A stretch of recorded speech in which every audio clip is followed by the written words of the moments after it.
In my whole life, the only advantage that I've ever had as a person, I've never been the most talented, never been the biggest, the fastest, the strongest, even though I was a four-sport athlete my whole life, at the top of every sport that I've ever played, I was never the most talented. I was never the fastest guy, never the strongest guy. I've always been a small guy my whole life. I was that guy who would show up, and they knew that I was the guy that played football. They knew behind the jersey I was probably number 3 or number 29 in college, but when I would show up on the scene, I would always get the reaction, this is the guy, because I was small. I didn't even look the part. But the only thing I've always had, my only advantage was I wasn't afraid of hard work. But most importantly, I knew what I represented. And so by knowing what I represented, my commitment, my dedication, and my perfection to my craft and what I represented, it was always on another level. And so now when guys did 10 sprints, I did 30. Because I knew I was working for something greater than myself, and what I represented was always greater than myself. And for example, 2 weeks ago, I was with a kid downtown Atlanta. And I took him downtown, and me and my wife, we have a foundation. It's where we work with homeless shelters. We've adopted 3, right? And we work with kids, teenagers, right? We take them, we put them in uncomfortable situations, and we challenge their perspective and their thought process about life. So it was this 15-year-old kid. He had been acting up in school, giving his mom problems. He hadn't seen his father since he was born, basically. And I take him downtown Atlanta, and I take him right under a bridge. And so now you got Turner Field, you got where the Falcons play, where the Hawks play, you got the world of Coca-Cola, you got a jail, you got these successful companies, you got people going to work, got the briefcases, doing their thing, you got life happening. And then you got under a bridge, you got a gentleman, a grown man, sound asleep, cardboard box, sleeping, as if a person would be in a bed sleep. And I looked at the kid, and I said, do you think he planned to be there? I said, do you think when he got of age at a certain point in his life, do you think he said, man, one day I'll probably be sleeping under a bridge on a cardboard box? The kid said, no. I said, what do you think happened? The kid said, I don't know. What do you think happened, eh? I said, I think life happened. He said, what do you mean life? I said, I think at a certain point in his life, he was excited, he was jacked, he enjoyed something. He was a part of something special, something had a legacy attached to it, whether it was his family, whether it was a dream, a goal, an aspiration. I think at a certain point, every day he got up, something he represented, he got excited about it, he was driven, he was committed, he was dedicated about it, he was stoked about it, he was jacked about it. But I think at a certain point, life made him forget what he represented. And life stole his joy, his peace, his happiness. Life stripped him of that drive. Life took that dedication, that commitment, so much so to the guy that was once driven, to the guy that was once happy and excited about what he was a part of and what he represented and the legacy that was attached to it. That same guy ended up sleeping under a bridge. The only advantage I've ever had, everything I encountered and everything I ever hit in my life, I understood what I represented, and life will never take that away from me. And so on September 9th, 2006, when I'm 8 games away from being a projected first-round draft pick, and my life changed overnight, something I had been working for since I was 7 years old in a park with my mother, watching her sit in an old beat-up Buick Regal when she had me at 16 years old, and she took me back to a 2-bedroom home, 14 people, sleeping on the floor with roaches and rats, and missing meals when I was a kid. There was times when I went to practice, I hadn't even eaten.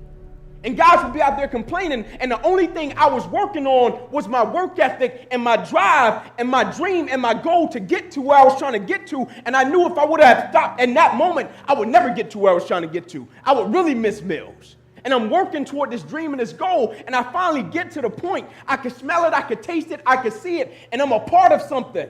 I'm a part of something like a Southern Motion, but it was University of Tennessee. I'm a part of a game to where I got my guys. Right? And we go and we work every single day. We show up 5 o'clock in the morning. We're working towards something. We got an element of collective character. We got an element of responsibility, accountability. We got an element, man, when I tell you I got your back, I got your back. When I tell you I care about you, I care about you. When I tell you I love you, I love you. I was a part of something.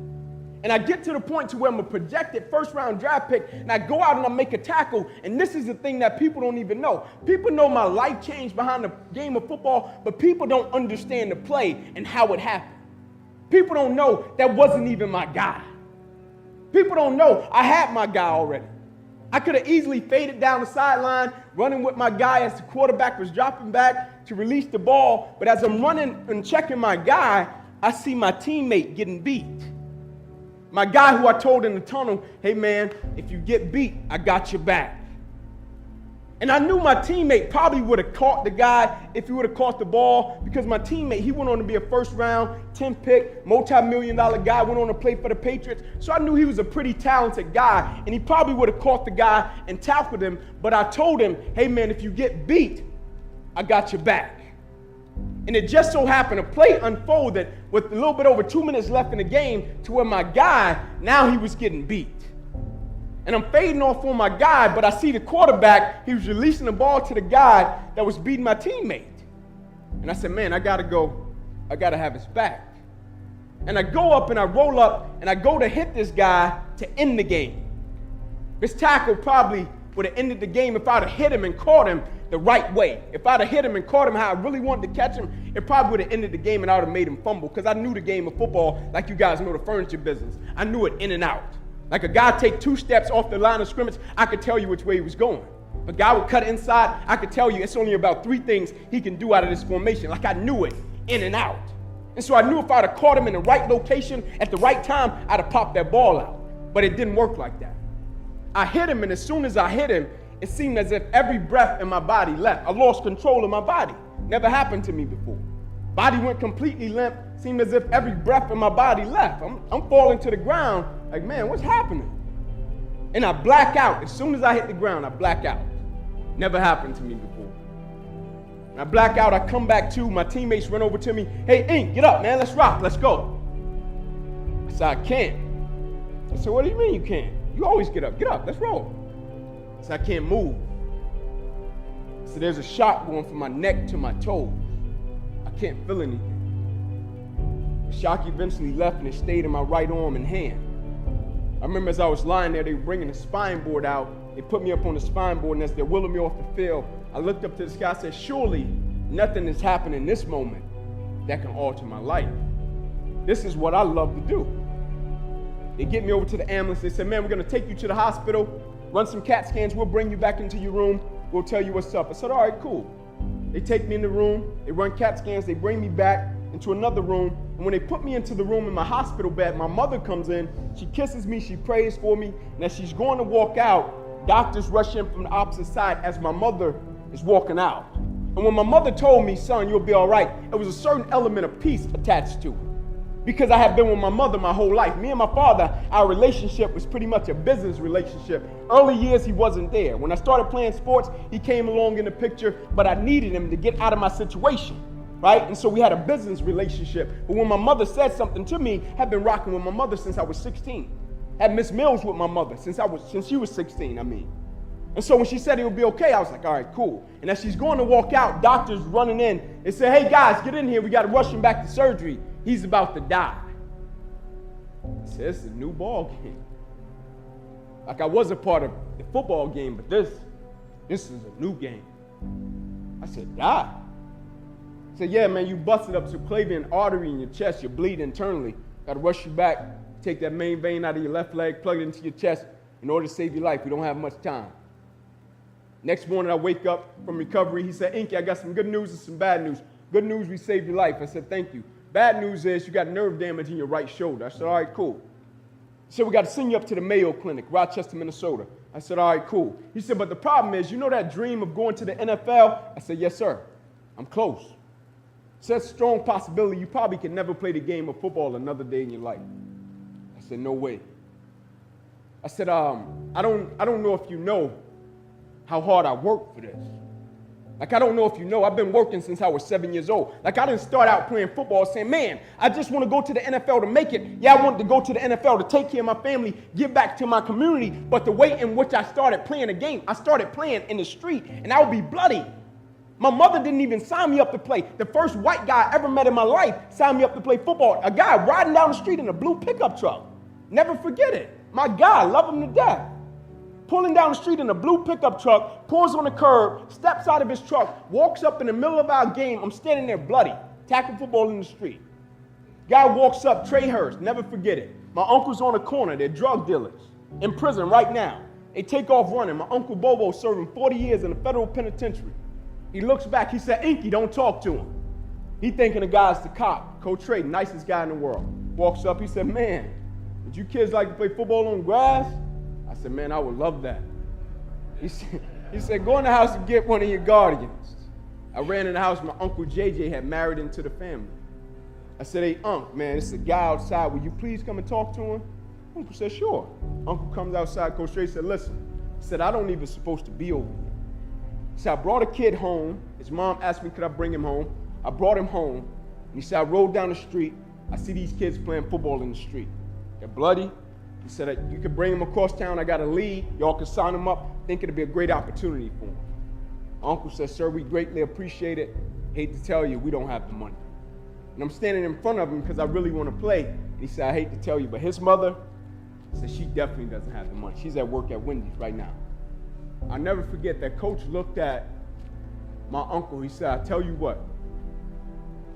He said, y'all bring him to the park. So here's the address. He said, not only will I sign that kid up, he said, I'll sign every kid in this street up and play. They brought us to the park the next day. He signed every last one of us up, and it changed the trajectory of my life. You know, the second person I saw in the hospital after they saved my life, that coach that signed me up to play ball when I was 7 years old, crying on my mother's shoulder. You know, the person my mother called on Christmas when me and my family got robbed, they put a 9mm and a 45 in my face when I was 15 years old. That coach that signed me up to play ball when I was 7 years old. And so what I was telling the doctor was, Doc, I got to give some people a return on their investment. Like, this can't stop right now. Now, I'll never forget, I said to him, I said, I never cheated. I said, I never cheated. I was taught you work for something, the result will be what you want it to be. Like, I never cheated. Like, nobody had to worry about me cutting corners. Like, a coach could give me a workout, I'll go do it. If my teammate would try to cheat, sometimes I'll complete my guy's workout. Like, I never believed in it, right? Because I knew every time I cheated, it was a possibility and an opportunity for me to become weaker. And so I never believed in cheating. I never believed in the mentality behind cutting corners and not facing a challenge. Because I understood if it didn't challenge me, it wouldn't change me. I said, man, send me up to the Mayo. My career can't be over. I worked too hard. And I go up in the Mayo Clinic, and I'll never forget. I walk in the room, and there's 3 doctors. And they come in and they say, hey, Ink, here's the deal. We're going to cut to the chase. It said, you have torn all the nerves in your brachial plexus. I said, what's that? It said, it's the nerve roots that go from your spine and controls your shoulder, your arm, and your hand. It said, it goes into your spine like this. You've ripped them all out. They can't go back in. It said, we hate to tell you, but football career, it's out of you. It said, your shoulder, your arm, your hand, never be the same again. They say, here are your surgery options, Ink. We could take a muscle, back of your left leg, plug it into your right arm, possibility, weak left leg, weak right arm the rest of your life. We could take a nerve out of your left arm, reroute it up to your chest, down into your right arm, possibility, 2 weak arms the rest of your life. We could take a nerve out of your left rib, reroute it up to your chest, down into your right arm, possibility, breathing problem, weak right arm the rest of your life. By the way, tell us what you want to do at 8 o'clock in the morning. Next morning, I walked into the office. They said, what option did you choose? I said, no disrespect to you. Cut me where you got to cut me. I guarantee you, if I don't die, I'll be fine. They said, you got to choose an option. I said, no disrespect to you. Cut me where you got to cut me. I guarantee you, if I don't die, I'll be fine. And what I was telling them was, Doc, you got to take my life before you take my drive, man. I'm not a light switch person. Like, I don't turn it on and turn it. Like, I could play you in checkers. I'm going to try to destroy you. Like, I could play you in a game of, little pitch and hold, a little thing. I'm going to try to destroy you. That's just my mentality of just going all in everything that I do. And what I was telling him, you can cut me wherever you got to cut me. If you don't kill me, you will not stop me because I know my mentality and I know the way I'm wired. I don't turn it on and turn it off. But as life would have it, they cut me 6 times down my left thigh. 1 time across the left side of my neck, 1 time across the right side, twice through my right ribs, cut out my right pec, bottom of my armpit, bottom of my hand, 350 staples in my body, bandaged me from my neck to my knees. And they come in my room the next day. They said, Inky, we're going to get to know each other really well. You'll be in this hospital next 40 or 60 days. On the 3rd day, we were leaving the hospital. And as we're leaving and the doors were opening, he said, you broke a record. How did you do it? He said, nobody has ever gotten out of here in under less than 40 days with a surgery of that magnitude. I said, Doc, I just didn't feel as if I had the right. He said, what are you talking about, had the right? I said, I just didn't feel as if I had the right to stop. Like I just didn't feel as if I had the right not to show up and give everything out. Like I just didn't feel as if I had the right to not press forward. Like I just felt as if the people that I represent and the people that had invested in me and built the gentleman that you see called Inky, it's a lot of people that go into the, like when they were out there telling me, man, I admire what you've been through. I admire the place you've gotten to in life. And I told them, I said, there was a lot of people that helped me. And I take those spirits with me every day. Like Maya Angelou has a quote that says, I come as one, but I stand as 10,000. Meaning I had made a vow to a lot of people. I had made vows to a lot of people about what I would do and what I would represent. And when I tell somebody something, I don't take that lightly. Like if I tell you I'm going to give you everything I got, you can bet your bottom dollar I'm going to give you everything I got. If we're walking somewhere and we end up in an alley and 10 people come in the alley and they're trying to rob us and I tell you, hey brother, we're getting home. And I'm not running. My word, it means something, and whatever I got to go through and accept and be a part of in order to make it happen, I'm willing to go through. I'm committed to every single aspect of my life. And I was taught commitment is staying true to what you said you would do long after the mood that you said it in has left. Because we say things when the mood is right? But when the environment and the mood changes, we back off of it. But I have made a vow to a lot of people, not only my teammates, I made a vow to everybody that had ever invested in me in my life that I would finish what I started and I would complete my mission every single day. And by completing my mission in life every single day, I mean I will empty my bucket and give every aspect of my life, every single bit of Inky Johnson. I may be crazy, I don't know, but I just believe my 5-year-old son and my 6-year-old daughter, they deserve the best version of me. I may be crazy, I don't know, but I just believe my wife that I've been with ever since we were in the 5th grade, she deserves the best version of me. I may be crazy, I don't know, but my 3 little sisters, I just believe they deserve the best version of their big brother. I may be crazy, I don't know, but the people I'm of service to on the face of this planet, they deserve the best version of me, and I'm not going to give them any less. See, the thing I understand about business, I might not know much about the furniture business, but I know a lot about the people's business. And I know every single day the people that come across our paths, whether we're doing business with them, whether we're talking to them about any aspect of life, I know they're coming across our path for a reason. And I'm going to try my best to leave them a little bit different. The only reason I kept pressing forward, the only reason I didn't stop was because everybody that I met and everybody I came across, I knew they were looking at my perspective about life. And if I can keep pressing forward, they may encounter something that they may face and they want to stop. And the first person that will pop up in their mind, man, if Ink pressed forward and Ink kept going, surely I can do it. And so the next week I was back at practice with my teammates, my guys that I work with. My guys that we went through the struggle with, my guys that we cracked jokes with, my guys we got knocked out with, my guys that we went to war with, my guys that I would give everything for them. I was back at practice in the sand pit with a Dunjoy sling and I still had my staples in my body. I was back in class the next week, got my undergrad degree in 3 years when my life changed overnight. I never stopped. I never missed a beat and my life changed. And people ask me all the time, how did you keep pressing forward? Like the video that you all saw, I want to give you the backdrop to how it happened. ESPN called me. They did a story on me this past summer. But they called me one day, and I picked up the phone. They said, is this Inky Johnson? I said, last time I checked, I'm Inky Johnson. They said, is this the same guy that said if you could change what happened to you, you wouldn't? I said, absolutely. They said, it's our understanding the game of football meant the world to you. I said, at one point, it did.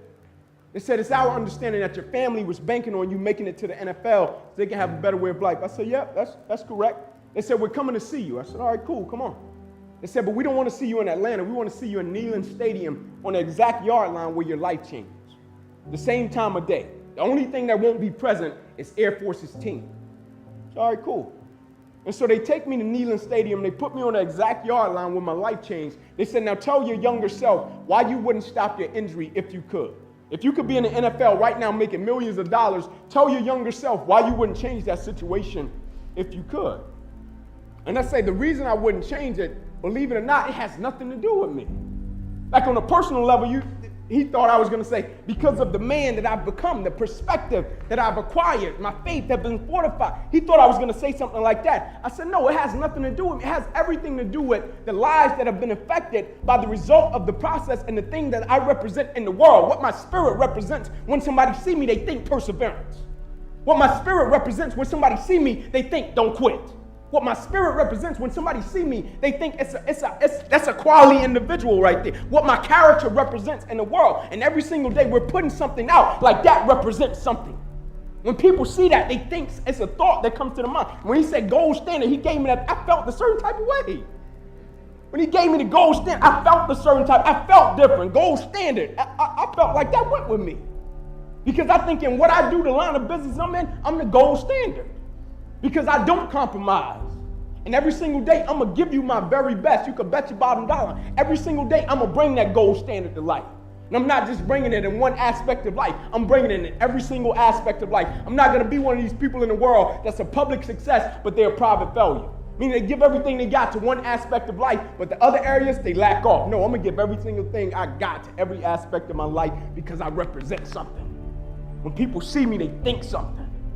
Whether that's character, never giving up, never surrendering. And the thing that we can never do is forget what we represent. Because that's how guys end up on the bridge on a cardboard box sleep. They forget what they represent when life hits them with adversity. My only charge for you, never forget what you represent. Life is short. Let's enjoy it while we got it.